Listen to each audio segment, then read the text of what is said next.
So to begin our magical voyage, let me introduce our captain, Horatio Witherspoon. Ahoy, and welcome, my friends. My name is Captain Horatio Witherspoon, and I'd like to welcome you aboard the Voyage of the Little Mermaid. While you've been waiting for us to embark on our journey, I hope you've enjoyed looking at some of the curios and artifacts I've placed here on the walls of my little seaside museum. I've collected all of these examples of the mysteries of the sea, tales of ghost ships, sea monsters, and sunken treasure as part of my personal search for that special story that has drawn us all here today, the legend of the Little Mermaid. The giant scepter you see before you belonged to the great undersea ruler King Triton. According to legend, it was the source of his amazing powers and was the very object Triton used to transform his beautiful daughter Ariel into a human. Her love for a human was so great that in his heart, Triton could not deny her the gift of happiness.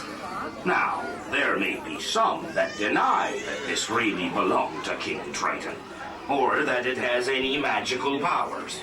But I have always believed that if you are young in spirit and believe in something with all your heart, you will always be able to see the magic that is in everything around you. Right now, my friends, I'm turning the helm over to my first mate in order to help you set sail on your voyage into the world of the Little Mermaid. Folks, in just a few minutes now, we'll be going inside the theater. Please stay behind the yellow lines, as these doors will soon open toward you. When the doors do open...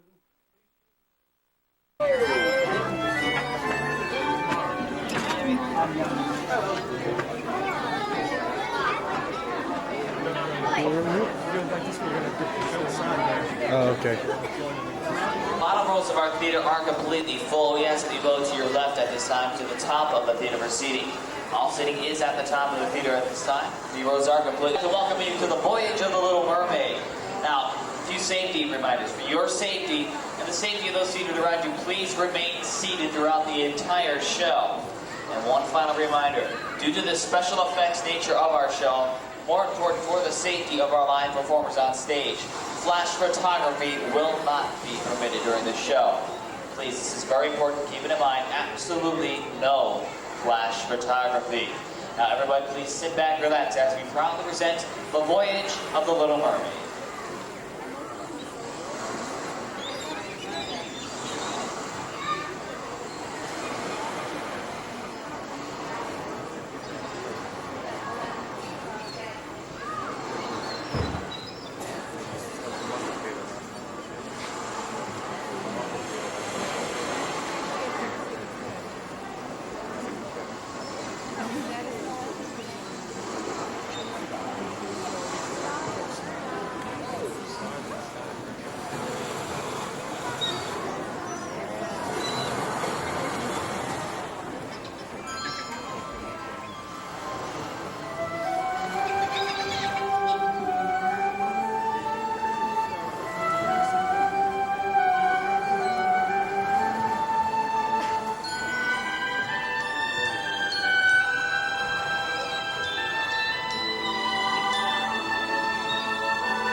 Life under the sea is better than anything we got up there. The seaweed is always greener in somebody else's lake. You dream about growing up there, but that is a big mistake. Just look at the world around you, right here on the ocean floor. Such wonderful things around you. What more is you looking for? Under the sea, under the sea. Darling, it's better down where it's better. Take it from me. I'm on the shore, they were all day. Out in the sun, they stayed away. While in the boat, they moved and floating under the sea. All the fish is happy as the waves they roll. The fish on the land ain't happy. Fish on earth they in the cold. But fish in the boat is lucky. They in for a worse fate. One day when the boss get hungry, guess who's gonna be on the plate? What no? Under the sea, under the sea. Nobody beat us, hurry us and eat us since we can see. We want to learn boats to cook. Under the sea we have the hook. We got no trouble. Life is the bubbles under the sea. Under the sea. Since life is sweet, we got the beer naturally. Even the sturgeon and the ray, they get the birds got to play. We got the spirit, you got to hear it under the sea. Didn't play the flute, the cop play the harp, the bass play the bass, and they sound the top. The bass play the brass, the drum play the drum. The flute is the duke of soul. The bass is the play the things on the street. The crowd rocking up the blackfish. The smell and the stuff, they go where it's at. They know that blowfish.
To the surface again.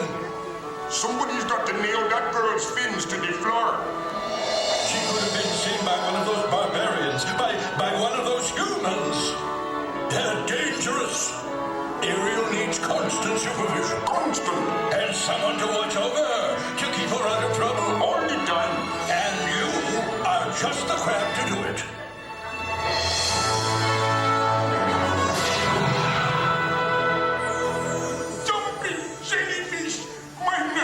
Shot. How do I get myself into these situations? Teenagers with itty-bitty, they swim all over. What is that girl up to?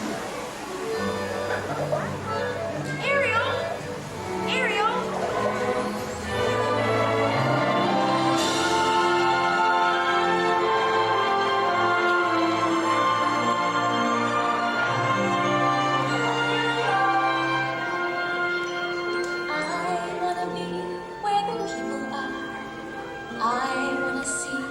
See 'em dancing, walking around on those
angelfish. The solution to your problem is quite simple.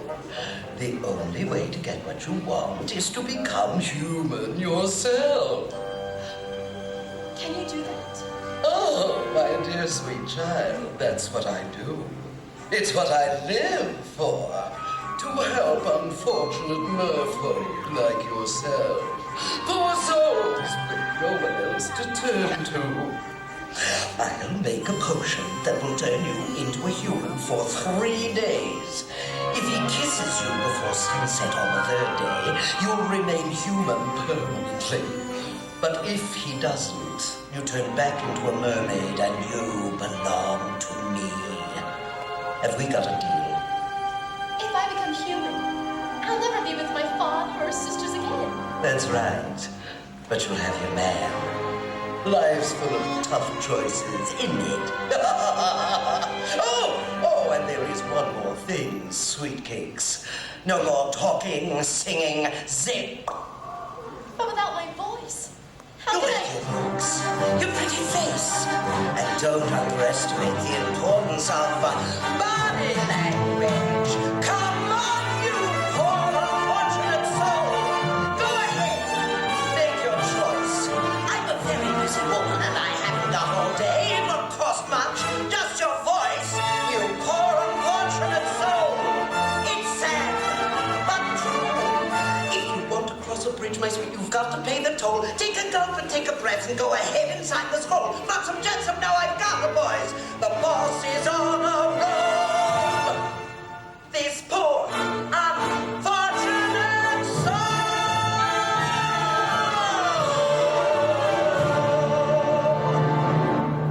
Olympus of the Caspian Sea. The brings us for Cyrus and Maxwell and Titus, the Voyage to me. Now sing. Keep singing.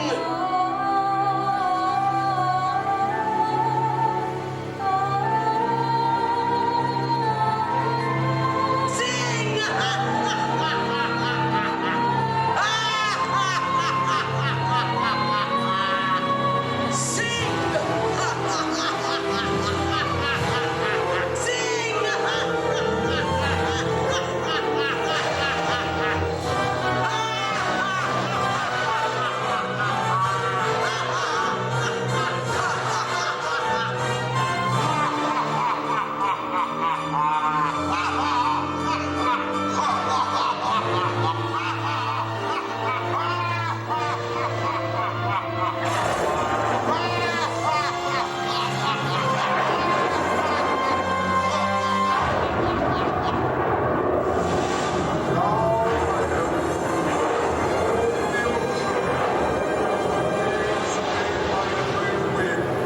The sea and all its world bow to my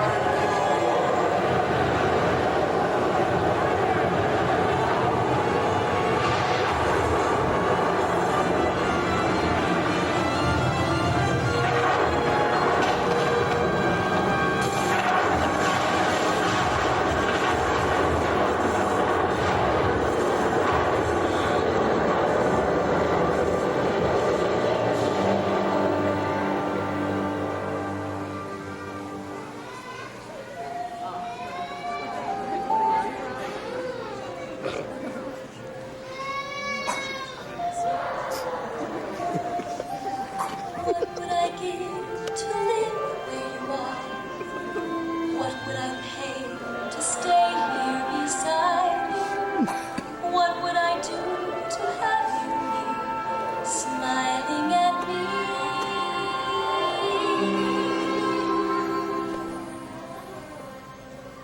She really does love him, doesn't she, Sebastian? It's like I always say, Your Majesty. Children got to be free to lead their own lives. Then I guess there's just one problem left. And what's that, Your Majesty? How much I'm going to miss her.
We need that card.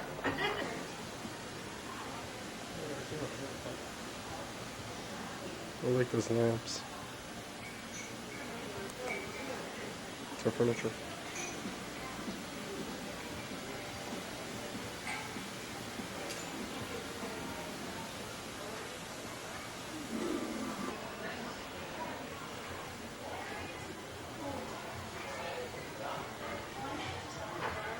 I know the fiddles. Stinks. Once we order, I'm gonna go get something too. And then I'm gonna go, oh, here's a menu here. Get the menu. Ooh. Yum. Okay, this is the linoleum I want. I want this stuff. We have to find it somewhere.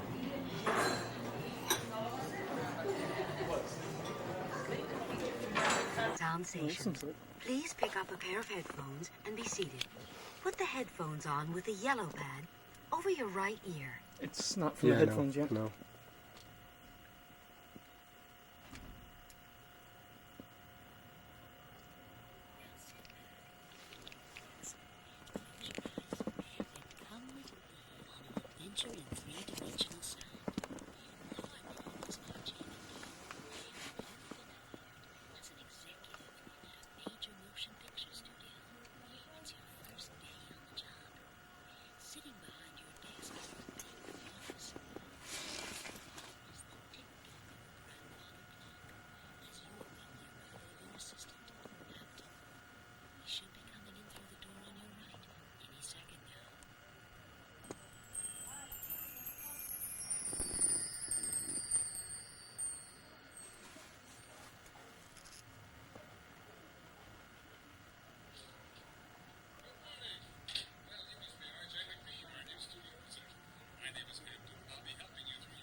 Secretary.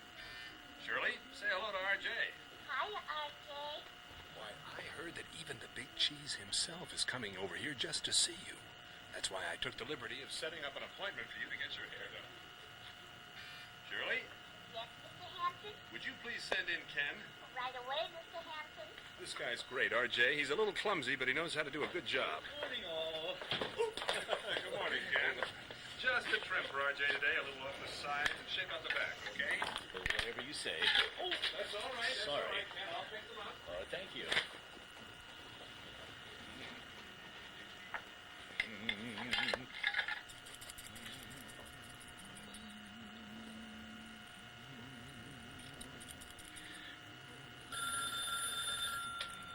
RJ McBean's office, Hampton speaking. Yes? Okay. I'll let RJ know about him. Thanks for calling. That was the agency. Apparently that new director is a bit of a flake, but I think he's got some good ideas, RJ. Shirley, send in... No, I won't wait. I am the director. Flavio. Greetings, everyone. Flavio is here. Here, Hambone, hold that. I think I'll send this one out. So, you're R.J. McBean.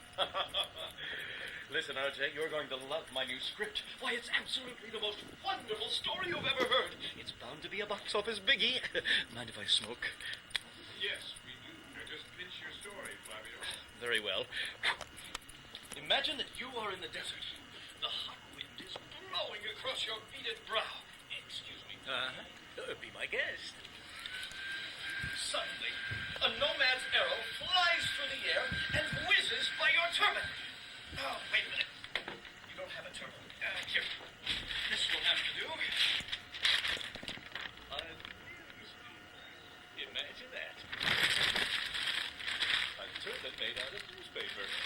It's the latest in chic headwear. Flavia, what are you doing with that bow and all those arrows? Don't worry, Hamtoon. I'm not going to hurt anybody. Simply setting the stage for my story. Now, the arrow flies through the air. Yikes! And lands, oops, in your mahogany paneling. Go. Let me know what you think. TTFN, ta-ta for now. Sorry about that, RJ. Well, we won't need this anymore. I knew this guy was quackers, but I didn't think he was dangerous. Thanks, Ken. That will be all for today. You bet. See ya in a few days. Yes? Excuse me, Mr. Hanson, but M.M. is here to see RJ. M.M. Send him in, Shirley. Yes, sir. He's the big cheese.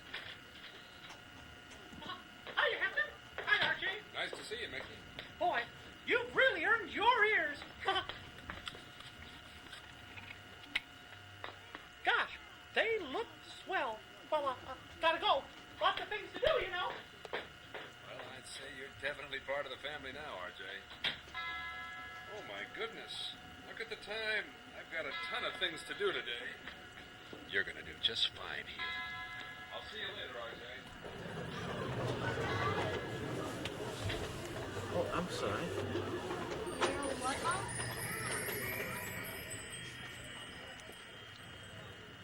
Well, nice job, RJ.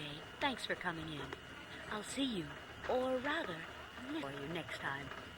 Please remove the headphones at this time and exit the scene's booth. Bye-bye.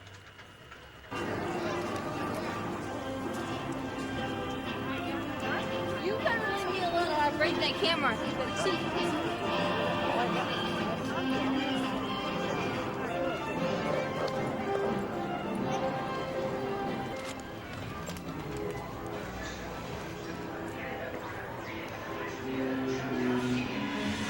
I've been through there.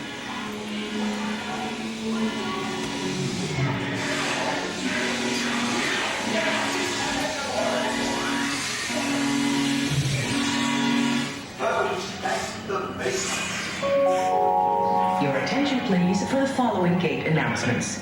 Flight 704, local service to Endor, will now depart through gate number 4. Flight 1082, the Endor Express, will now depart through gate number 1. These are each. Thank you. Star Tours announces another of our exciting action-adventure tours. Join us on a trip to Tatooine. Start your visit with a trip to the Galactic Zoo, then race over to the Mos Eisley Cantina for cocktails with the galaxy's most outrageous characters. The adventure is yours.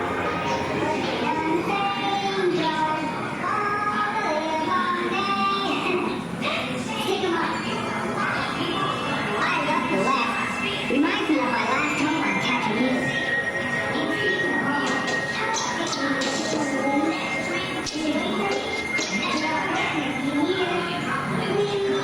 Water circuits continue to detect a decrease in production activities in Droid Sector 2. Shutdown procedures will begin in 60 seconds.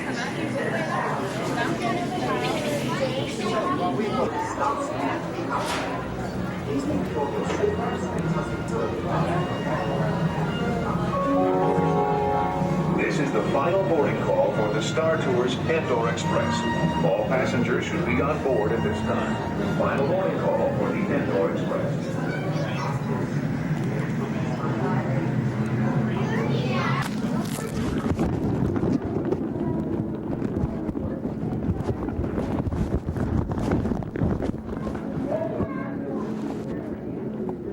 Tour, you'll get a special sneak preview of our upcoming movies.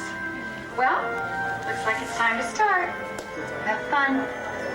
Oh, and be sure to steer clear of those automatic doors. What automatic doors?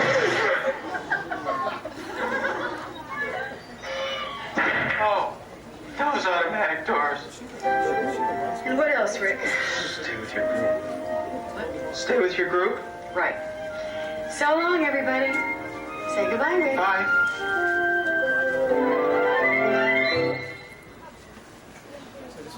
Welcome to the Inside the Magic Special Effects and Production Tour. The next tour is going to be leaving in about 5 minutes. Just a couple little notes before you go in. Monstrous marvel known as a full-scale mechanical effect.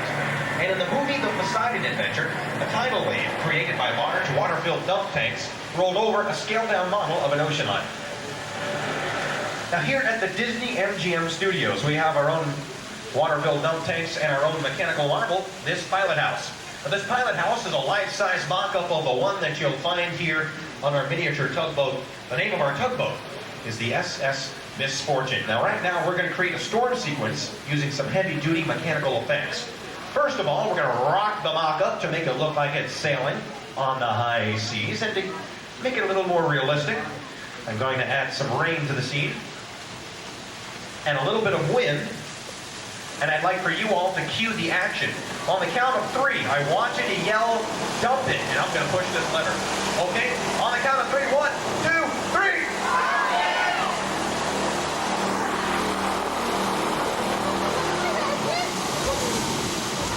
Okay. Now we're going to edit that shot together with a sequence we filmed earlier using this miniature tugboat with the same wind and rain effects.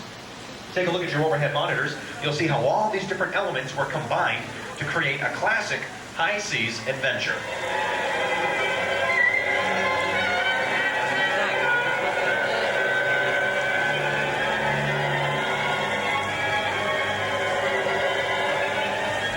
Now, how else can we use a tank like this in the movies? Take a look at your overhead monitors. We film these boats to make them look so real. Watch your monitors, I'll explain. First of all, if we keep the water flat, our boat looks fake, so we add some waves. If the waves are too big, it makes our boat look like a toy in a bathtub. So we get around that by using large fans like these to create smaller, faster waves. Then we slow the whole scene down to give it the proper scale and timing. Finally, we add some smoke, some dramatic music, and sound effects, and our battle sequence is almost complete. Now, I say almost because we need a few more things. First of all, we need explosions provided by underwater air cannons. Second of all, we need a brave captain. And he's a little stiff right now, but his name is Captain Duck, and he's commander of the SS Totally Sinkable. He'll be starring in our action-packed adventure film, All Hands on Deck. One day, Captain Duck was on patrol in the deepest, darkest region of our special effects water tank, when suddenly, in the distance, he spotted a battleship. He aimed his torpedo and fired it at its bow section. Fire one! Oh, good shot! Wait a minute, that's one of our boats. Oh, enemy planes coming in at 10 o'clock. Duck, Captain, duck!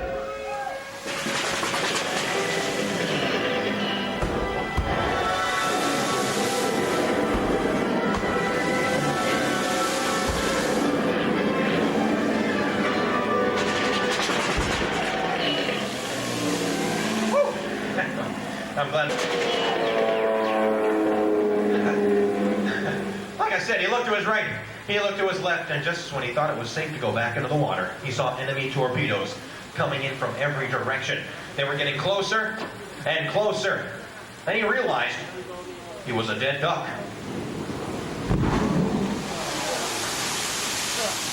Let's take a look at that scene in super slow motion. And as you can see, Captain Duck never moved a muscle. Now take a turn to the left, follow your tour guide David, and enjoy the rest of your time and tour here at the Disney MGM Studios.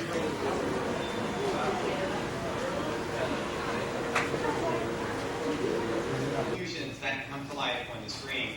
Now, it all begins with what we call a storyboard.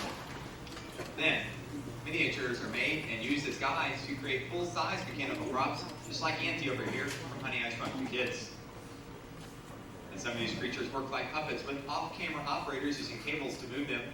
And in other cases, miniatures are brought to life through a process called stop-motion animation. What we do is film the model one frame at a time. Then, the animator comes in and moves the figure ever so slightly between each shot. Now, when the film is played back at normal speed, the movement will become very fluid and lifelike, just like the scorpion you'll see here from the scene in Honey, I Shrunk the Kids.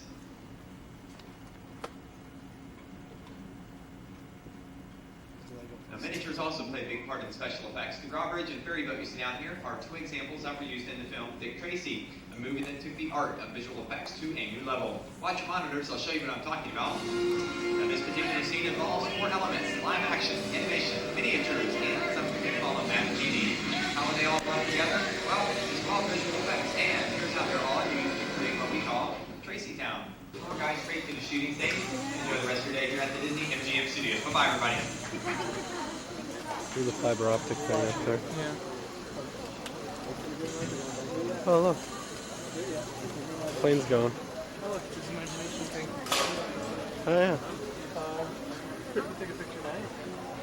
What is this? Oh, the weasels. And Roger.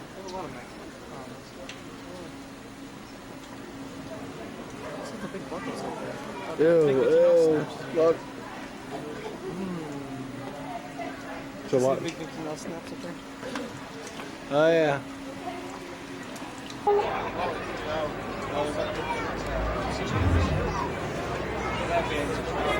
As I said, my name is Jean. I'm your tour guide. Behind me at the wheel of the shuttle in a warm hat is our driver. Our driver's name is Chuck. How's it going up there, Chuck? Hey, it's going great. Hi, everybody. Welcome aboard. I hope you enjoy the tour. You should. Got a great tour guide. I pay well, I tell you. Hi, everybody in the back. You're looking fine. Nice and warm. And Chuck will be very safely because he happens to be one of our best drivers. He's going to take you behind the scenes of a working movie and television production center. Here at our Disney MGM studios, we feature outdoor sets, props, and special effects on our tour. The indoor tour inside the Magic takes you through our sound stages, state-of-the-art editing and sound studios. Together, it's everything you need for movie or theater production or television production. If you look up now high in the sky to the right, you can get those cameras out and take a picture, perhaps. This is the Earful Tower. It's our award-winning structure of 130 feet, capped off by a set of mouse ears that weigh 16 tons. If you're a trivia buff, it's a hat size of 3/42 and 3/8. Closer to the ground on the right is the motor pool. Those 1930 cars were used in the movie Dick Tracy, starring Warren Beatty and Warren Beatty. This white plane, you see, was flown for Walt Disney. He bought it to shuttle himself and the Imagineers between New York and Los Angeles for the 1964 Now they just fly Delta. World's Fair. It was also used on secret scouting missions over Central Florida to find just the right spot for Walt Disney World. And here we are. To the left, you're looking at bungalows. These are used as offices by production teams located here at the studio. Bungalow 1 is the home of the Mickey Mouse Club. Bungalow 2 is the home of Ed McMahon's Star Search, 93. Number 3, the home of a new country music show, Countdown at the Neon Armadillo. Chuck is bringing us now through a branch of the Greens Department. Greenery is often used to hide what a camera is not supposed to see. If a row of trees has been planted at the edge of a set, it can hide the fact that it was only partly constructed. And we fireproof every branch, leaf, and twig on a soundstage. If we needed a plant growing only in the imagination, we have a few examples here, like the snow-covered fir tree or the heart-shaped topiary. There's some real topiary ahead. These are dancing elephants that are 10 years old. When they're ready, we'll add them to the other 160 figures located all over Walt Disney World. Now to show you some areas in which you need to have before you can produce a show. Creative costuming is on the left. It all begins with designer sketches on the left-hand wall. We give these to tailors and seamstresses who use them to create 12,000 garments a year. That's using 175,000 yards of fabric. Display cases up front feature costumes from Newsies, The Distinguished Gentleman's Sister Act, The Rocketeer, and Who Framed Roger Rabbit. In all, 180 talented artists design and produce costumes for all our movie, television, and entertainment needs. Here in Florida, we're proud that we have the largest working wardrobe in the world. In addition to costumes, you also need lights to complete your show. Our lighting department can light up the entire city of Orlando with the 3.5 million watts we store in there. The next 3 rooms are where we store and maintain sound equipment, movie cameras and television cameras to be used on the sound stage. To the right is a movie set that was once a real airplane. We brought it here and modified it for film and television production. If you don't see it on a sound stage, On the hangar, you'll find it on a soundstage, most recently for Passenger 57, starring Wesley Snipes. Just ahead is the scenic shop, where carpenters build sets that are used on a soundstage. This year they've done sets for shows like Wheel of Fortune and World Championship Wrestling, which will be here back again in about 11 days. A movie set that was built by our scenic shop is still standing outside on the tunnel. It is a guard shack to the Sterling Laboratories out in Las Vegas, Nevada, for the movie Honey, I Blew Up the Kid. That was a sequel to Honey, I Shrunk the Kids. It was not shot in Nevada, but right here on our own back lot. You see, if a film crew leaves the back lot and goes out on location, they end up with problems hard to control, like crowds, traffic, and noise. All that's avoided if they remain right here on our own back lot and use a movie set like the one we are going to see now, called Residential Street. Now, some sets are simple, like the guard shack, and some are very elaborate, like the houses you're going to see ahead. Did you ever want to pack up and move into Walt Disney World? Here's your opportunity. We have a house for sale on the right, a lovely Pennsylvania Dutch colonial house. Oh, open house is right. If you look through the house, you'll see there's no back or insides at all. It's just the outside that's for sale. Different scripts call for different neighborhoods, so each of our homes represents a different part of the country. The second on the right was used in Ernest Saves Christmas. The first house on the left is an Art Deco style. You see, each of the homes here represents different parts of the country. The red Cadillac was used in the movie Gun in Betty Lou's Handbag. The green one in The Tin Man with Danny DeVito and Richard Dreyfuss. The most familiar to everyone is coming up here on the left. This was home for 7 years to those Saturday night ladies, the Golden Girls. The exteriors were shot here, edited together with the interiors, and Burbank gave you the completed show you saw on television. The last house on the left, it looks as though the family's been busy today. The kids have been playing in the yard. They let the dog get away and they forgot to collect the paper up on the roof. Oh, by the way, they don't exist at all, you know, but you can tell a lot about them. To the right is the Weston family home from Empty Nest, starring Richard Mulligan, Diana Manoff, David Leisure Parker overall, and the dog Bear who plays Dreyfuss. He's not the watchdog we have. We have a 30-foot bulldog smoking a pipe.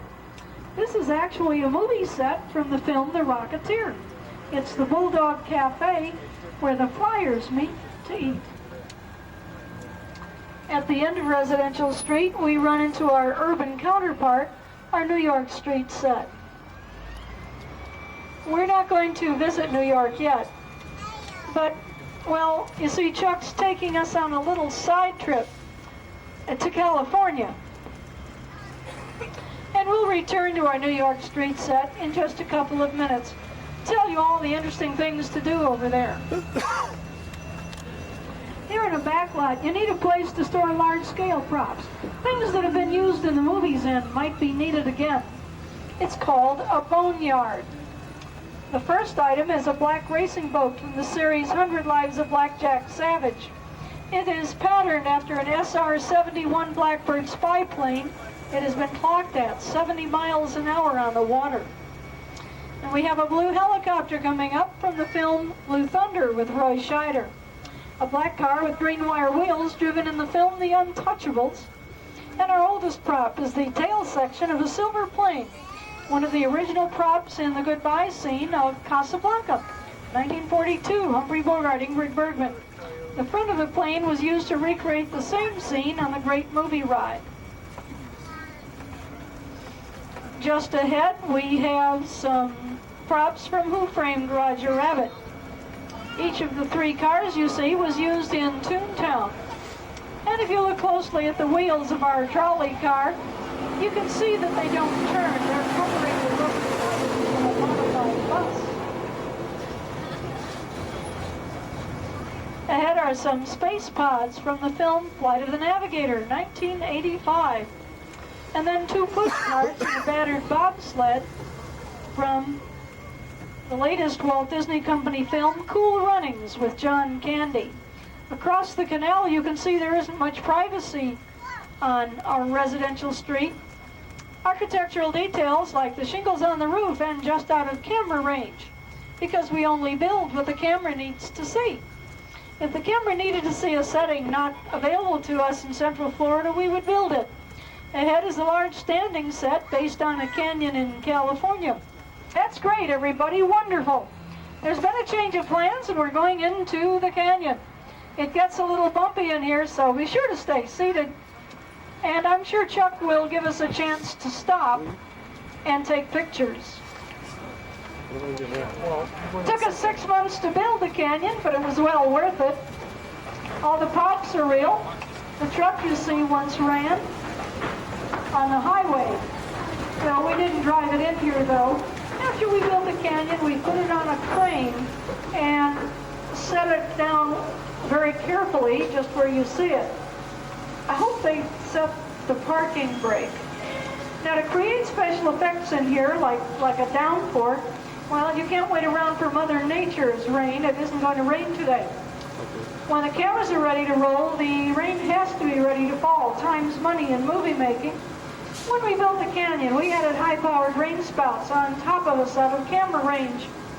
And when they want a downpour, they simply turn on the water. Well, there we go. Isn't that great? You can see it's only about 10 feet wide. It doesn't even touch the truck. Okay, guys, that's fine. We get the idea. Oh no, we're in a scene, folks. You're going to have to ride it out. Sit tight, don't panic.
Go back in place. All right, did you all enjoy Catastrophe Canyon? Okay. I tell you what, there's no film crew in here. Catastrophe Canyon was created just for you to enjoy and show you how effects are done for movies. Now, as we leave the canyon, we're going to show you how we made the canyon and created the effect. The canyon itself is made of steel beams, wire mesh, and a layer of concrete that looks like real rock. The yellow pipes carry the gas for the fire and explosion, and white pipes carry the water for the flag flood. Holding tanks on top of 70,000 gallons of water that came thundering down to the shuttle. You really jump back, though, when that splash came. Now, that wasn't the same water. That was a separate effect. We use the green air cannons, you see, to shoot water straight up in the air. That's what they do at Splash Mountain. Shh, don't tell anybody. At any rate, we could shoot a basketball as high as the Empire State Building if we tried. And the earthquake happened with shaker tables under each car. Turned up all the way, they could flip an automobile directly into the canyon. As we're leaving the canyon, everything is being recycled to be used again. On a busy day, we can send another shuttleload of victims. Visitors into the canyon in just 3.5 minutes. As a matter of fact, we did such a fine job of acting scared in the canyon. I see another shuttleload of visitors coming by. So I have another acting assignment for you, yes. Smile, wave, and if you're on the left, act dry. Don't say a word. Okay, here they come. Hello, how are you?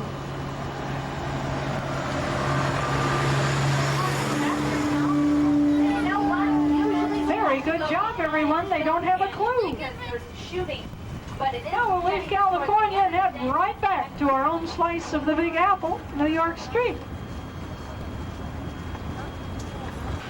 And buy merchandise. Yes! That's lovely. It's a lovely pajama top. I like that. That's great. Let's get, how about a lady to go with this gentleman? Do we have a lady out there who is a grand poser and wants to come down and share this with us? Who's over there? Oh, she's hopping up and down in a black jacket. Come on out here. And let's get, how about a man with muscles? Hi! A man with muscles. Do I have a man with muscles?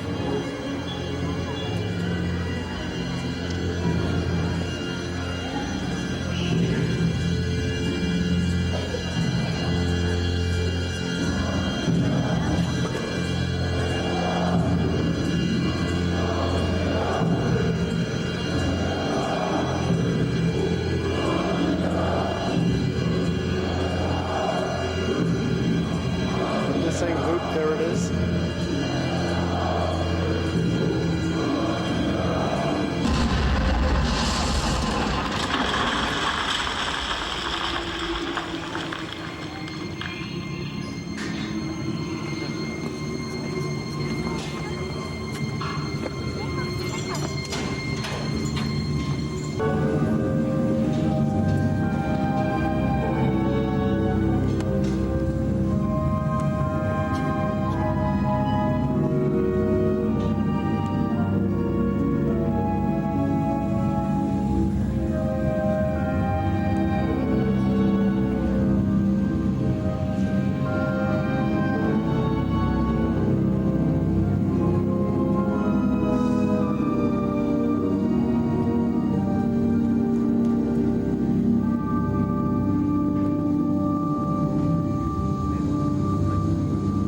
Mountain 16-113 Apple. Carver Chase, take 1 mark.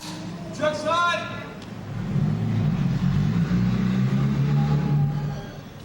Playback. Background, action. And action. Get out of here, boy. I'll be right down.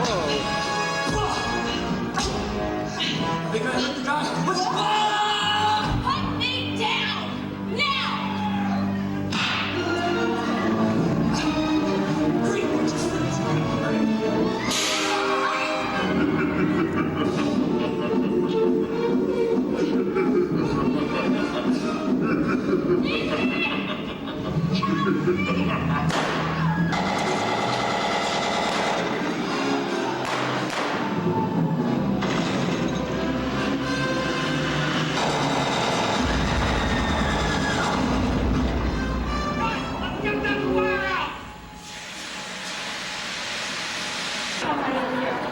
Okay.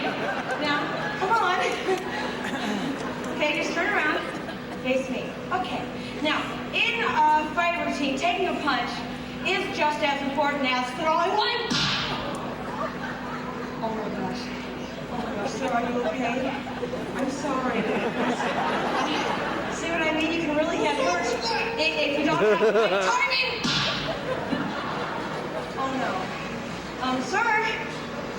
Sir, try not to lean into it. Okay? You know, it's going to be a lot easier. Sir, right here. It's easier if you roll with the punches, okay? You'll be fine. Yeah, you see, it takes coordination and the real level head.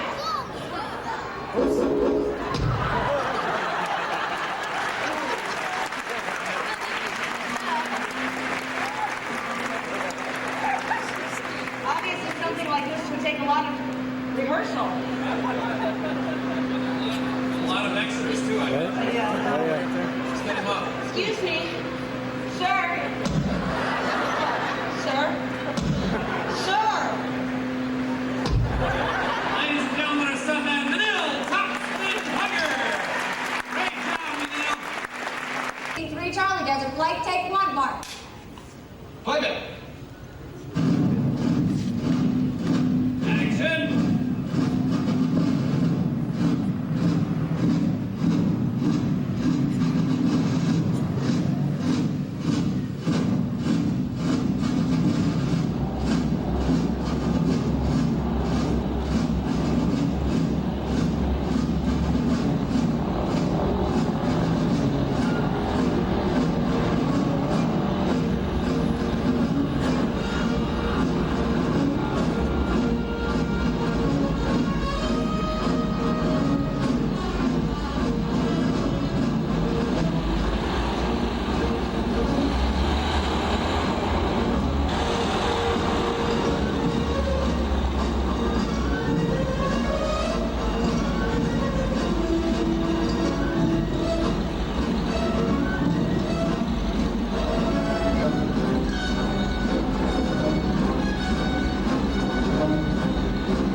evening. Let it snow. Hey, everybody having a good time tonight on Pleasure Island? Say yeah! Yeah! All right, well, you came to the right place to keep the good times rolling, folks. It's the Comedy Warehouse, and we do kind of a different show here at the Comedy Warehouse than perhaps you're used to seeing across Disney property. We'd like to just improvise this show, make the whole thing up. They call us the Who What Warehouse Improv Company because when every show begins, we never know who we're going to wind up being, what we're going to wind up doing, or where your suggestions are going to wind up taking us. We're going to be getting suggestions from you throughout the show, and hopefully it's going to add a whole load of fun to everybody. See, we're going to start with this in just a second. I have to make a quick phone call first, and I just hope that these people are there.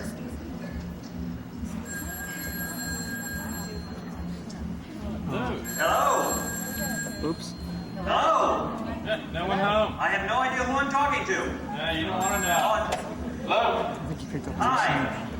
So there you are. I'm sorry. John, where are you from, John? Virginia Beach. Virginia Beach? Nobody cares. Okay. Virginia Beach, John. Who are you here with, John? We have a little family get-together here. We're from all parts of the United States. Oh, my God. Really? It's like a family reunion kind of thing? You came from D.C., Atlanta, San Francisco. How neat. What do you do back at Virginia Beach, John? Work. What do you do, John? Play golf, too. And what do you do? I manage a fruit juice dispensing company. You manage a fruit juice dispensing company. Would I know the juice? What's the juice? Main Squeeze Juices. Who's heard of Main Squeeze Juices? John, you're the only one with his hand up. Is that the name of the juice, or is that the name of just the distributor? The company and the juice. And the juice. Main Squeeze Juices. Orange juice? Orange. All kinds of different juice? Yeah, all sorts of juices and frozen daiquiris. Frozen daiquiris? Yeah. Oh, so you're into the alcohol end of juice. Oh, yeah. Well, that's way cool, John. Who's this lovely lady next to you? This is my girlfriend, Linda. Your girlfriend, Linda.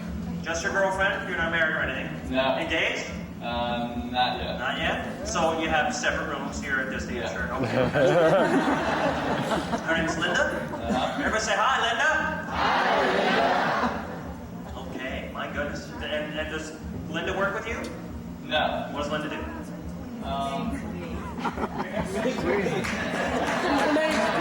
don't even know, do you? You just know she's blonde. That's about it, John. Yeah, she's my main squeeze. Oh, there you go.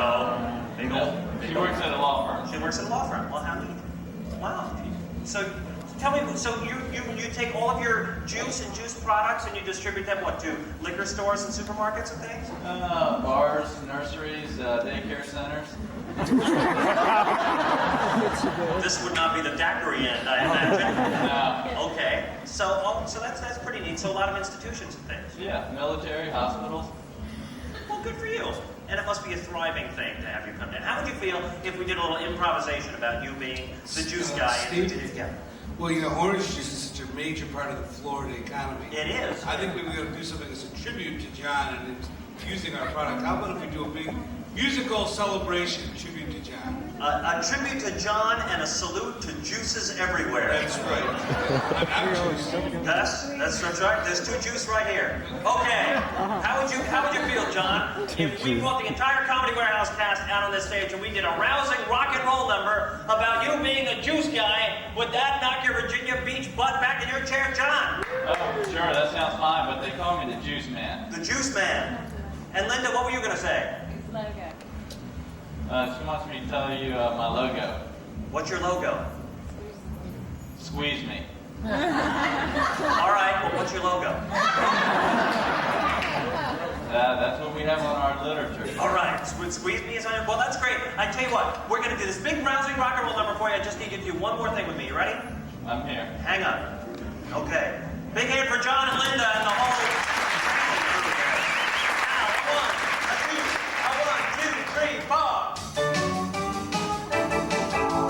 Juice Man. Juice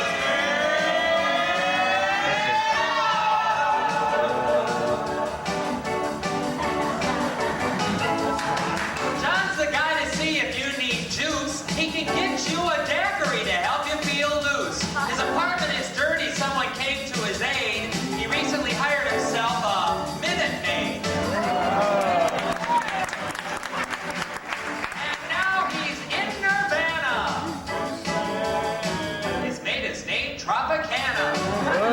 just talked to Belinda and John, and for him, I think she is totally gone. Oh, wait! Dance break! Okay. Second part. I think your juice man is as cute as an elf. Juice man, I prefer Baptist myself. What can I say? Juice man. I'm from the South, okay? Dad, I heard what you said. You better not be sleeping with my daughter till you're wet. I'll grab you by the throat till I hear you go. You squeeze her, I'll beat you to a pulp.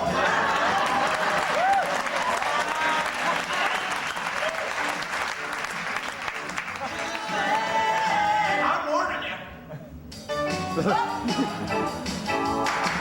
John said to Linda, pick a juice. She said, oh gosh, there's so many to choose. Then she reached across the table and noticed that John had a fuzzy navel.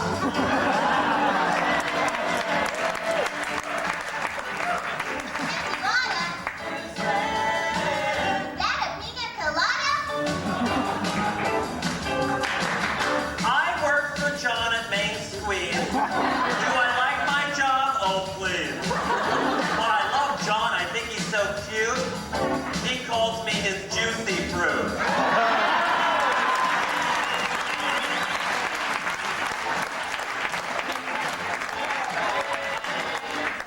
Thank you.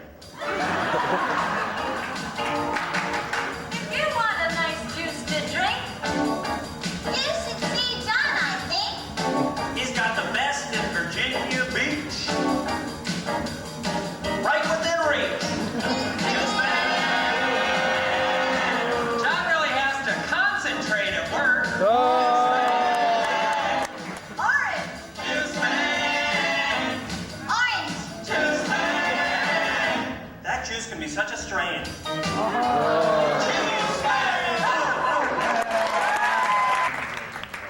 We'll go right along to our next improvisation. What's going to happen is I'm going to get two actors to come out on the stage, and they're going to start improvising the scene, making it up as they go along. And I'm going to take the seat off to the side, and I'm going to be the director.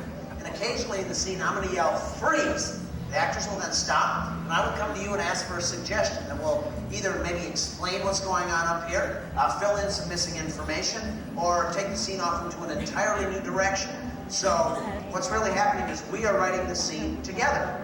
It's a very kumbaya experience. Feel the love. Just yell out loud and clear when I ask for your suggestions. And if there's too much noise going on, I'll ask you to raise your hand, but that shouldn't be a problem. Could I get my actors to the stage, please? Who do we have? Krista and Greg. Color coordinated. Nice. All right, so to get their scene started, they're going to be working on a project. Some kind of an activity and project people can work on, but not something that you would normally think of like putting together a puzzle or flying a kite. Maybe something a little bit more outrageous project they're working on. What might it be? Shoveling snow in Florida. Shoveling snow in Florida. Very good. All right. Thank you, sir. All right, we got shoveling snow in Florida. And now I need an object to appear in our scene that has absolutely nothing to do with shoveling snow in Florida. A piano. Great. Topless what? Well, I'll just keep that in mind for me while I'm over here. But I did hear piano first. Thank you for playing our game, though. So we've got shoveling snow in Florida, a piano, and I give you our scene.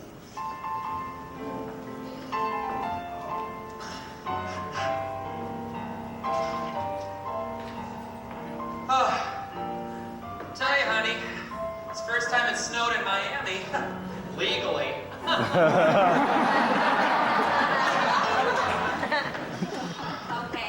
I mean, I understand your commitment to the whole season and that sort of thing, but buying this $30,000 snow machine, I think, was a little out of hand. Yeah, I know, and it didn't even work. I still had to blow dry, or, the snowblower didn't work. I still had to shovel the front walk. Oh, I'm sorry if you're upset, honey, but, the neighbors next door, they moved here from Colorado, and they had one, and... and they didn't, I didn't want them to think we couldn't keep up with them. This is ridiculous. I mean, we moved here so that my hands wouldn't be cold. I'm a concert pianist. What do you expect me to do in this cold weather? Well, I don't know. Something weird, like maybe put on gloves. I don't the shovel, take my mittens. My first wife made them for me. There you go, Sarah. Okay? Freeze! Yes, they moved here from somewhere outside of, obviously, the Miami area, and she didn't want to move here. The husband did because he was in a little trouble. What kind of trouble was he in? Tax evasion. He killed his first wife. Thank you. There's still a little blood on them, so be careful. You know, I've never forgiven you for being on that America's Most Wanted episode. I mean, people have been following us everywhere. I know, they call me the Chopin murderer because I married a concert pianist. You know, I wanted you to get rid of her, but I mean... Remember how I did it? Well, how could I forget? Remember they called me Chopin because of chopping? It's so weird to be shoveling snow again, you know? Claude, What, Sarah? I think you've been under a terrible strain. You're right, it's called you. I tell you what, why don't I just go and play your favorite song for you? Freeze! Yes, she's going to play. What is his favorite song? What was that? Chopsticks! Okay, just relax. Relax. Little portable keyboard out here, you know. Okay, I'm glad we keep it in the front yard next to the $30,000 snow machine. Ready? Yeah. Oh. I'm sorry. That's okay, honey, that's okay. Reminds me of when I used to work at a Chinese restaurant and I was happy. Remember that? Well, maybe you'll get a job again. Really, I know you will. But honey, with, you know, running from the law and stuff like that, Sarah, how will I get a job? I can't use my social security number or anything. Freeze! Yes, she's thought about all this and she's gone to a friend of hers to get him a job. Something they won't maybe find out that he's doing. What job is it? Janitor. A janitor at McDonald's. Well, actually, I put in an application for you. It's under an assumed name. Yeah? But I got you a job. Oh. You're gonna be, honey. Yeah, Sarah, what? Working under those golden arches. At McDonald's? Yes! That's wonderful. I was scared you were going to tell me I had to deliver juice or something. No, they won't let you near the fry machines or anything like that. You'll just kind of be cleaning up the place. But it's a start and it's an honest job. Honesty. You're right, that's important. You know what? I wasn't the one who killed my first wife. Freeze! No, he wasn't the one who killed his first wife. Who was it? Ed McMahon. Some guy came to the house with a check for $10 million.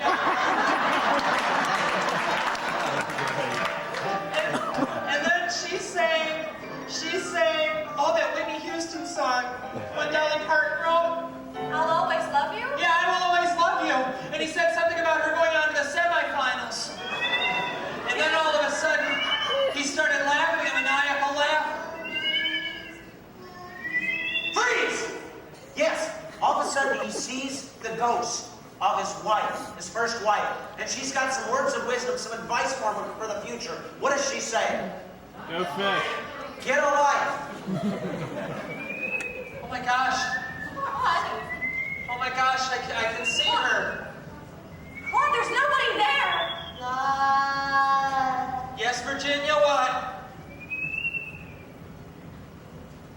Get alive.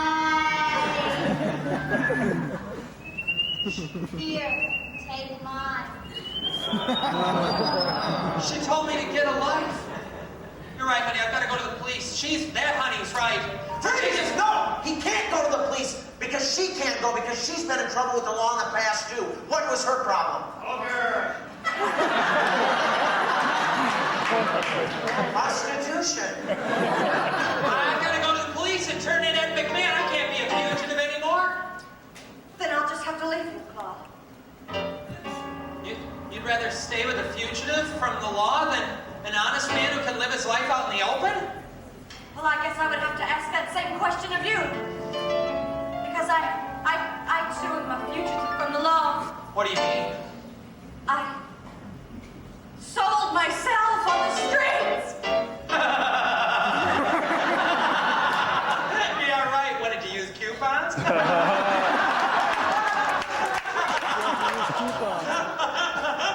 Where's that damn shovel?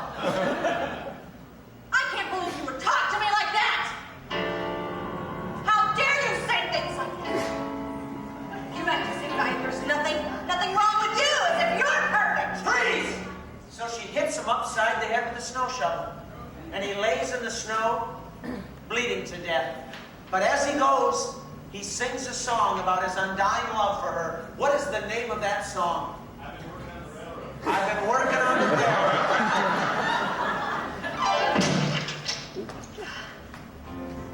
Oh! Freeze! But what style of music does he sing it in? Polka!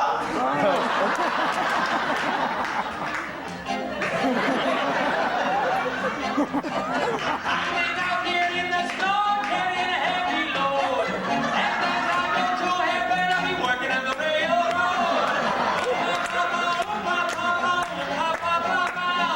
I will miss you, my darling. I will miss you now. I'll be working on the railroad. I'll be working on the railroad in heaven.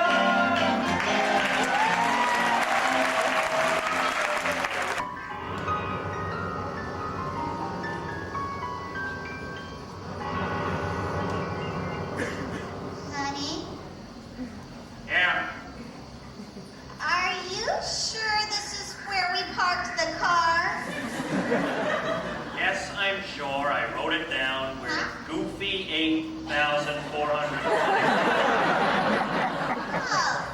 Oh, look, here's the car. It's right here, huh? Oh, are you sure? Yeah, look, there's your fur coat right there in the back.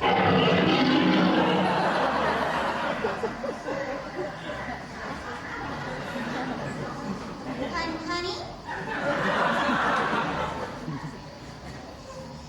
Oh, honey.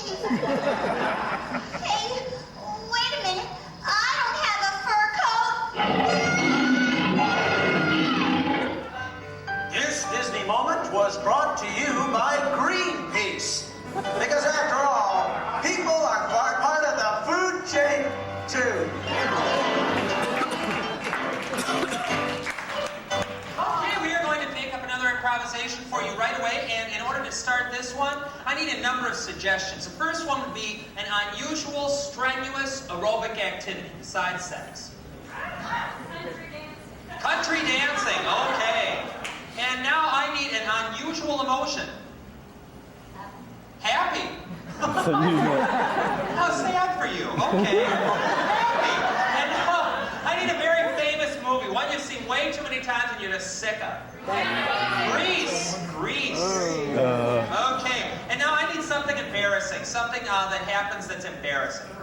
So your zipper's down, okay. Thank you very much, those are all very interesting suggestions. That's what's gonna happen. We're going to do 4 different scenes, all based on your suggestions. We're gonna start with one actor out here, give them one of your suggestions, they'll do a scene, and eventually I will freeze that, give another actor one of these suggestions, and based upon that, in the frozen position of that actor, a whole new scene will start. Eventually we'll have all 4 actors out here, we'll mix around for a while, and eventually the damn thing will end. So, we're gonna get started with Jennifer, and she is going to be doing a scene about country dancing.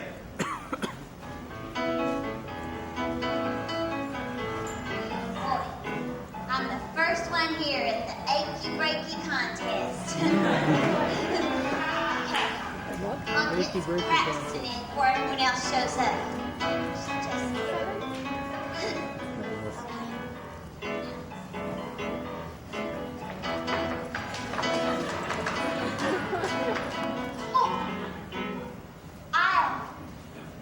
Achy breaky my back.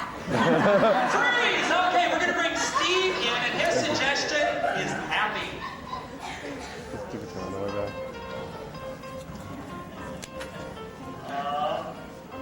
Left foot green!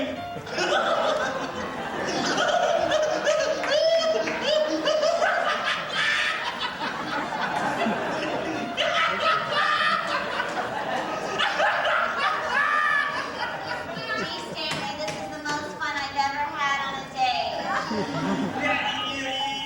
You know, I was rolling the cucumbers and bacon and dip all afternoon. I'm sure you were.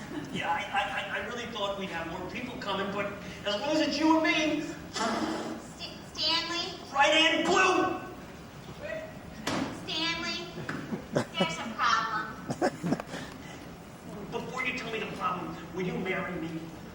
Stanley,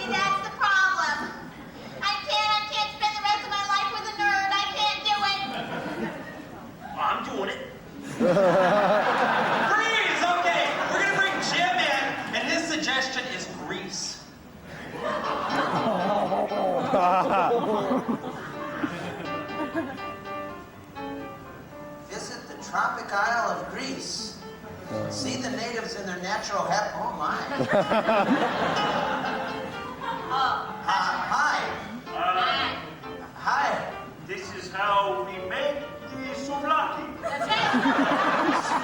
I would like to buy some souvlaki. I'm not from your country. Don't eat too much souvlaki, you get sick. Yeah, I'm looking for the big boat tour that's supposed to go out of the harbor. That's us. I'm the boat captain. Hi. I'm Lyle. Nice to meet you. I got a lot of money that I'm willing to spend capriciously. Here, why don't I just give you some? Good.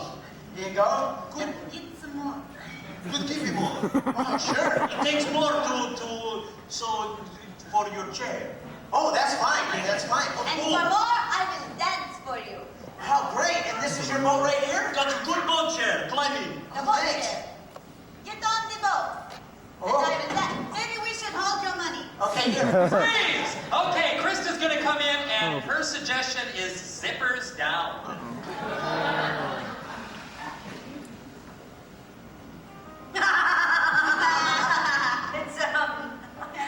I know it's kind of a charades party thing, but I can't guess what he's doing. It's Superfly. I was gonna guess Peter O'Toole. Okay, we're gonna go back to Happy. Show him the ring. Show him the ring. She said maybe. It's a crackerjack ring. It's a crackerjack ring. Maybe both of you should come into the confessional. Sit down. Please don't let me do this, okay? She's confessing. Yeah, I've been waiting for an You hour. ever play Twister outside a confessional? I have to confess. I'm dating someone else and I'm in love. Freeze!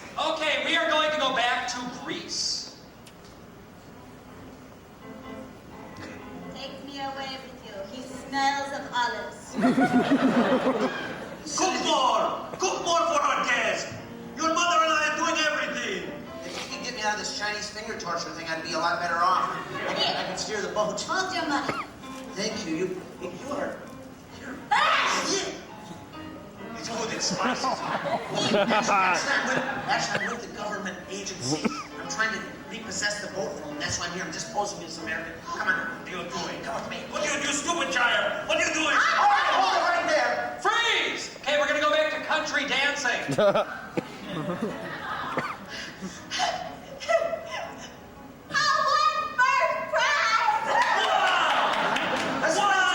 She wants to spin tune when he's done. Look, Dr. Joe, it's my trophy. I was supposed to win that thing. I've won it for the past 6 years in a row. That does not seem fair to Will me. you be my partner in the players competition? I'm going to protest. I swear I'm going to protest. Well, that's just good. I guess you're just going to have to be the caller this year. Now, aren't you both jealous? Freeze! Okay, we're going back to zippers down.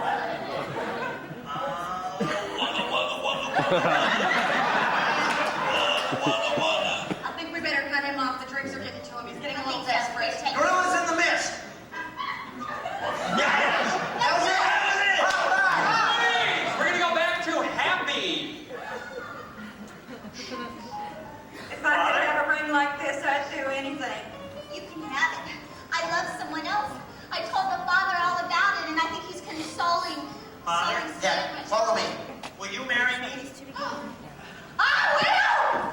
Wait a minute. Oh, you gave me the ring. You said I could have it. That means I can have Leo. Father. Hey, look! Your right foot's on a yellow tile. Will you marry me? Of course, let me get some wine for everyone. Freeze! We're gonna go back to country dancing. No, I want her as my partner for the pairs competition. I have to win at least one part of this competition. Just give up right now, unless you'd like to challenge me in a club. Right this very minute. Hey, there's nobody in the bathroom now if somebody wants to use it. Come on. Ready? 1, 6, 7, 8. There's our winner right there. That's our winner. You missed it. Oh, no! That's all right. Here's a bottle of Jim Beam for you. Thank you. And one for you. Does that mean we're tied? Go, go. Freeze! Okay, we're going back to zippers down. Gorillas in the wrist. Super glue. Super glue. Super glue, Stanley. We're stuck together. Stuck together. We quit that 3 hours ago. Ordinary people. No. Stuck. No, we're stuck together, which actually did something to get us apart. Oh, apart. This butter knife isn't working. Could you find something else? A butter knife. We're not playing the game anymore. Psycho. I think you're a psycho, and if you don't find something to get Band-Aid. I need a Band-Aid. Some horror flick. No way. I'm sorry.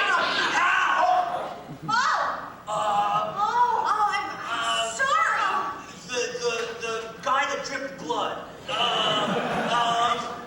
Death and dying.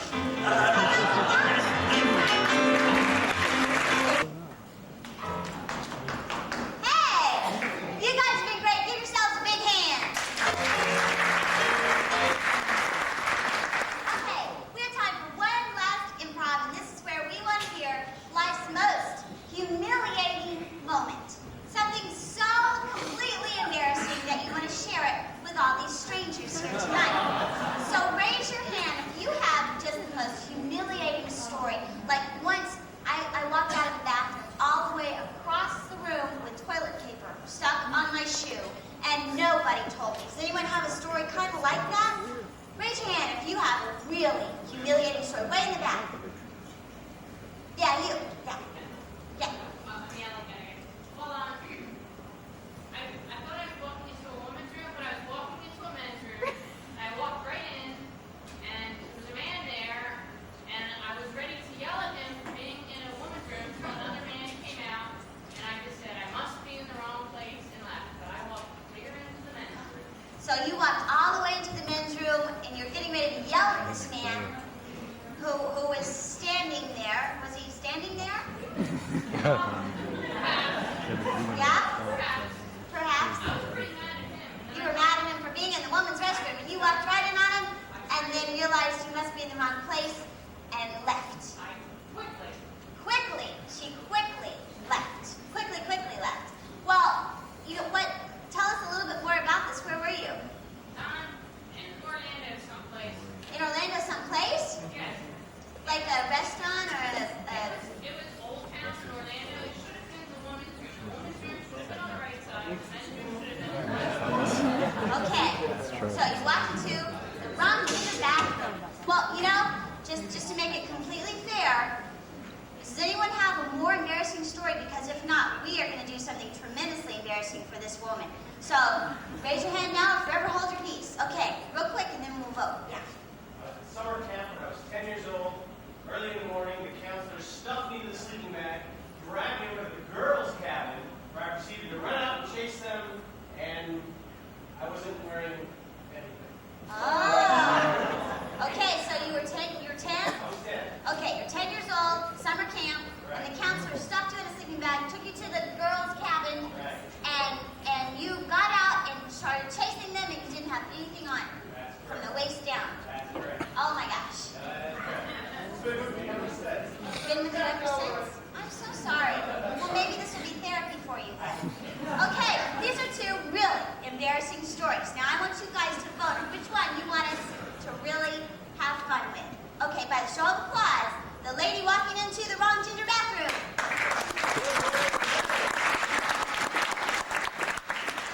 Or the 10-year-old in summer camp.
There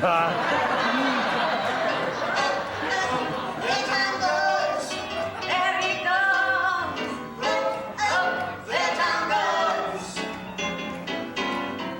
Naked from his head to his toes.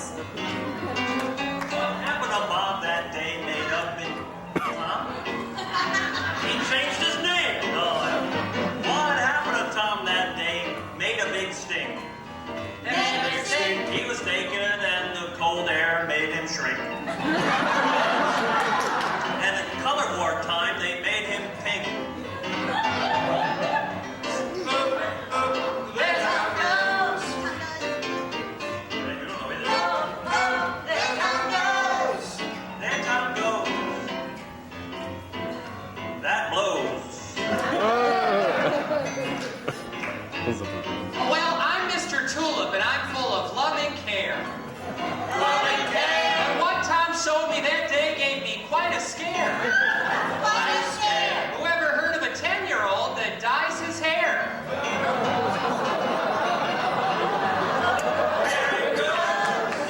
There he goes now. There Tom goes. There Tom goes. He was voguing and struck a pose. My name's John. I was there that day. Jeez. I saw Tom do his thing and from here to his knees. From here to his knees. You went like this. He did the main squeeze. There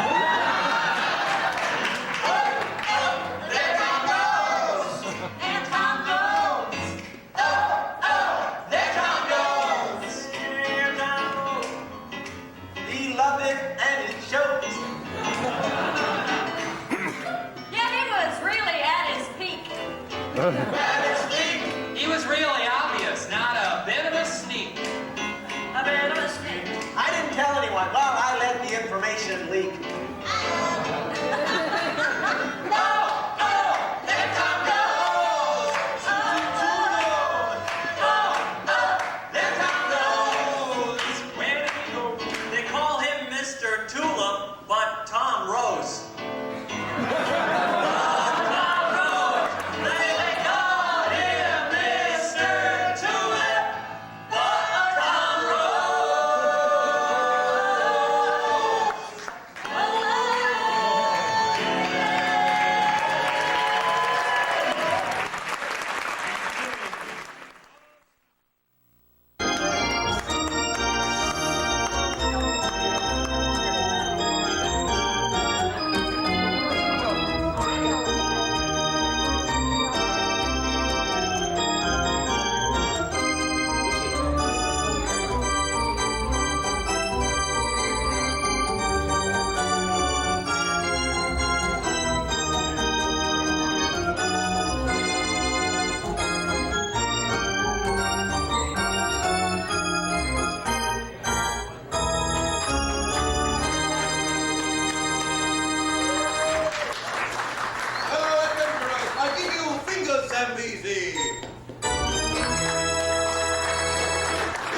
quite a treat this evening.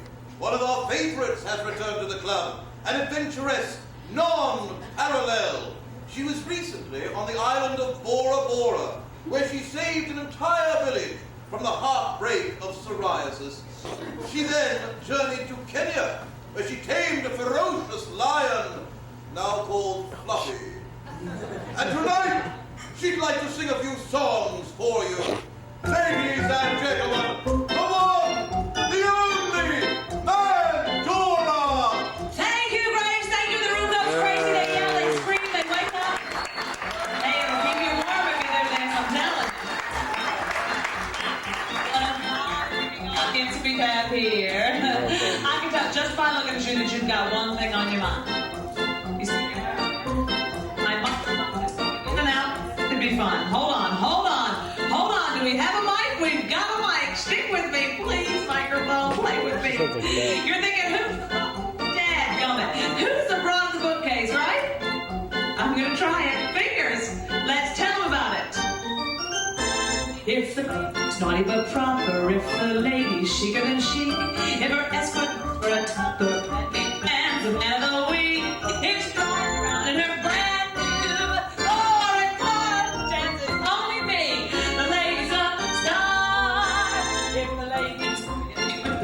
if she makes a dialogue flash. If the lady's way with a ditty makes a ditty seem like a smash. If a song's set up to a fancy repertoire, the chances are the lady's a star. If the lady's habits are utterly charming, yet sometimes alarming and bizarre. If the lady's someone with the same credentials, someone with the same essential, someone who is worshipped from afar, she's a magical, glorious, radiant, glamorous, thoroughly fabulous star.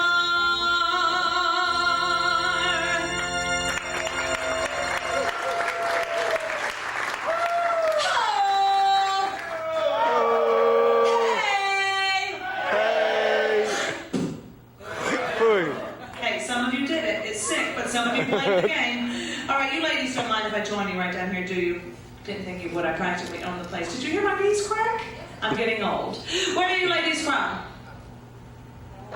Where? Oh, Illinois. I've never heard it said that way. Illinois. Where are you from, dear? Maine. Oh, have you ever been to Monte Carlo? Oh my goodness me, just the other evening after performance of mine in Monte Carlo, a dear friend of mine came up to me and he said, Nora, why do you do it? You're a world-renowned scientist, an award-winning adventurer, and an internationally known nightclub singer. Is it that you love to travel, or do you travel for love? And I said, what are you talking about? Leave me alone. And he did. But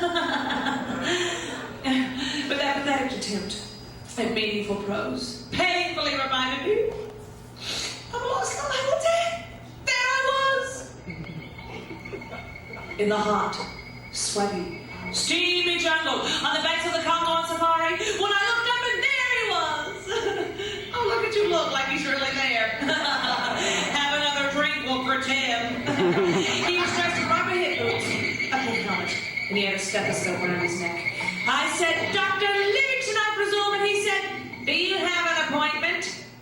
That should have been my first clue. Oh, once I loved such a shattering physician, quite the best-looking doctor in this. Aren't you glad you sat here? He looked after my physical condition, and his bedside manner was great. Watch it, Ed. I saw you. He said my bronchial tubes are entrancing. My Backlot is filled with glee. He simply loved my larynx. I'm wild about my pharynx, but he never said he loved me. He said my epidermis was darling, and all my blood as blue as could be. He went through wild ecstatics when I showed him my lymphatics, but he never said he loved me. And though no doubt it was not very smart of me, I kept on racking my soul to figure out why he loved every part of me. Go on. Kiss it. You did a double take. I know you want it. Come on. I scared him. I woke him up. He stopped making out with his girlfriend for one moment. Kiss it. I'm getting a cramp. You're easy. I love it. And yet not me as a whole. With my esophagus, he was ravished, enthusiastic to a degree. He might was just enormous, my appendix vermiformis, but he never said he loved me.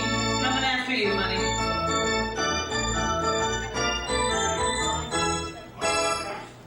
Sir, I made it, didn't I? Yeah, thank you very much. I don't know what he said, but you go along with it, you know. He said my vertebrae was there, sure enough. He called my coccyx blue tea.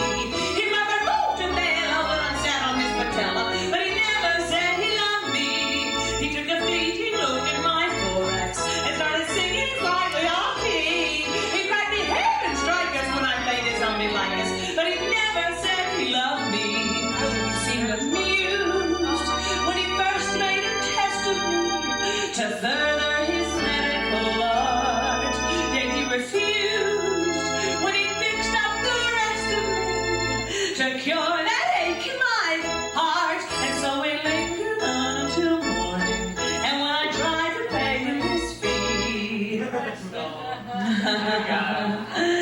Now how did you luck out with these three men? What? Easy. I had 3 boys. Oh, they're your sons? No, only one. What? Oh, The okay. other adopted. Oh. She's ours, she said. Oh, Mom. He said, why don't be funny? It is I who owe you money. Oh, face the crowd.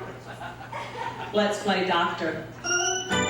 He said he breathed out a lot of lava, too long, got in my pancreas and started made him sing along a tana. My shirt, my velvet girdle, what he did, double hurdle. My appendix, tremendous, cerebellum to a swallow. Yet he never said, he loved my sinuses and spleen and organ in between. Organ in between. Oh, no. I touchy you, you know touchy me. What's your name, dear? Carrie. Carrie. Can you bump and grind, Carrie? With the best? How do you know? You ready? Mom told him. You raised him the right. You taught him all the bump and grind. Kentucky. Where are you from? Okay. You ready, Carrie? Hit it, fingers.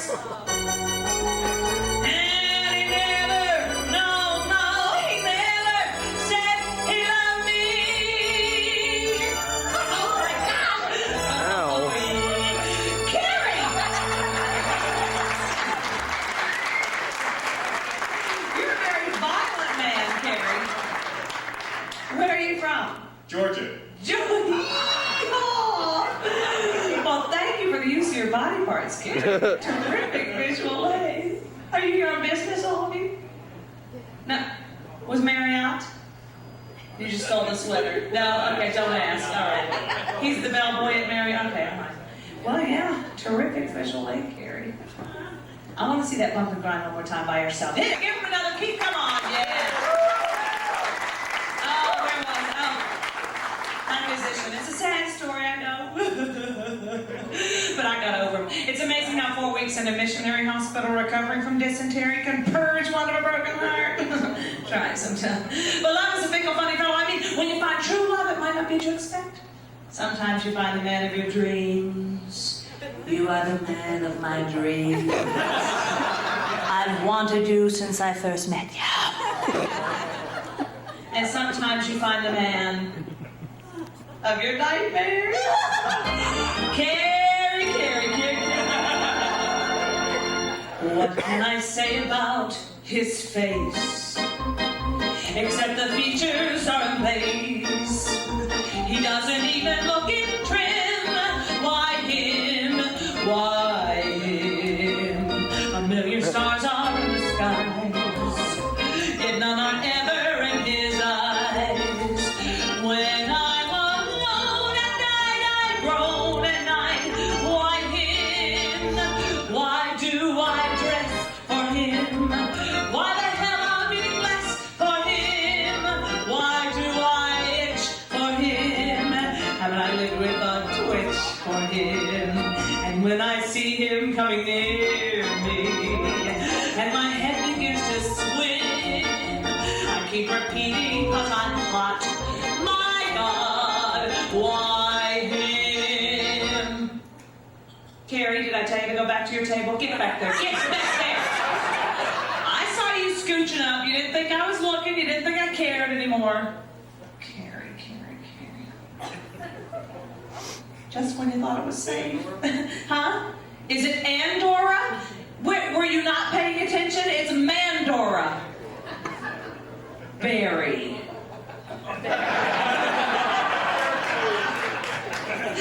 There's nothing bulging. What? Carrie, Barry, whatever he's Larry, in his arms. I'm not addicted to his charms. Where he should be, he isn't slim.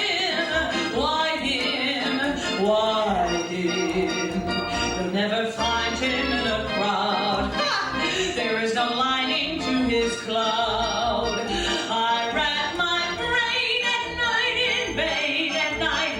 Why him?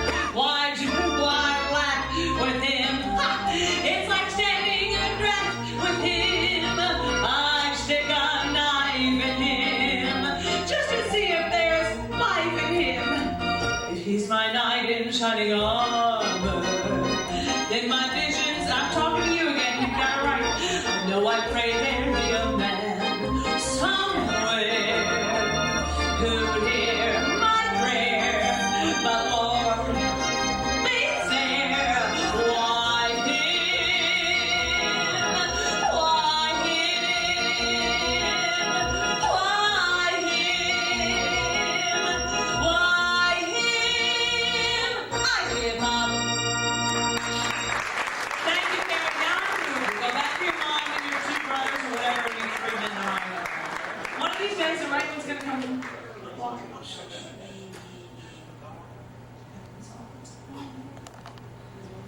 Oh,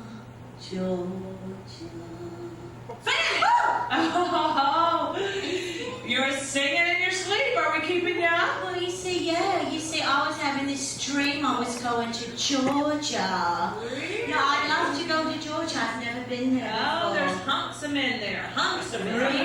Big cheeky men. Blonde ones. Big blonde ones. Really? Yeah. Well, you see, Miss Pandora, it's horrible because I haven't been got much sleep lately. Now, there's this fella who's been keeping me up all night. Some girls have all the luck. Oh, not exactly. Here, let me tell you about it, if you don't mind. You're in my life.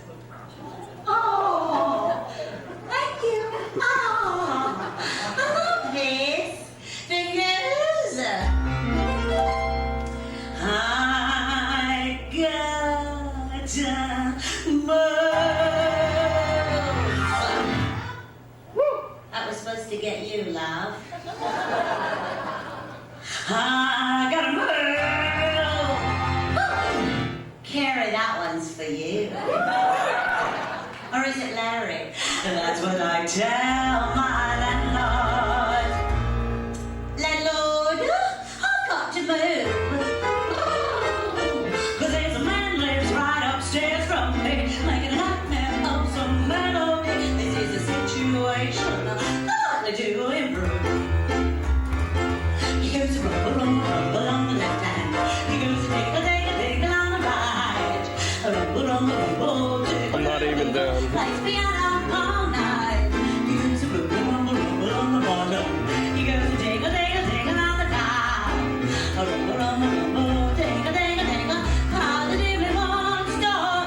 I try to knock on the ceiling. I try to knock on the wall. It takes a breather. I know it doesn't either. Just what I figure, that's all. He goes to rumble on the black keys. He goes to take a on the white. A rumble, take a plays piano all night. But he plays piano all night. Instead of cooking himself a quiet kettle of tea out there, or maybe getting himself a girl and taking her out somewhere. Instead of sitting around reading the jokes, washing his socks, riding his folks, taking a pill, sleeping the night through. What does he do? He goes to rumble, look at the whole barrel and rumble. Tingle, look at the wallpaper rainbow. Rumble, tingle. He could give it some nails, rip and wait the way to rumble. I've got a good mind to rumble. Tingle. I'm a race fighter. Rumble, tingle, please. Somebody break his legs. I tried to hammer on the steamer. I tried to holler down the hall. Hey, I got a feeling. He'll come through that ceiling. They put piano and all. He goes boom on the left hand. On his right. Bumping on ground. Till he gets it right. But he plays piano all night. I've got to move.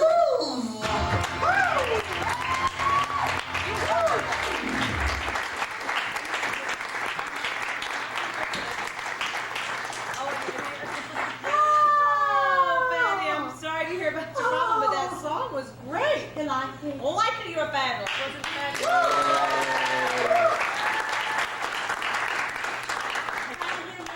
Dora, but I will never be as good as you. You are the best. Oh, no, You really think so? Oh, yeah! All right. I think we've heard. Oh, hello. Oh, be still my heart. Wait for me. I think we've heard enough of your minds as careful. Your little song fest is over. Why do you stare at me? I just don't get the hat. Oh, I missed it. We have to get back.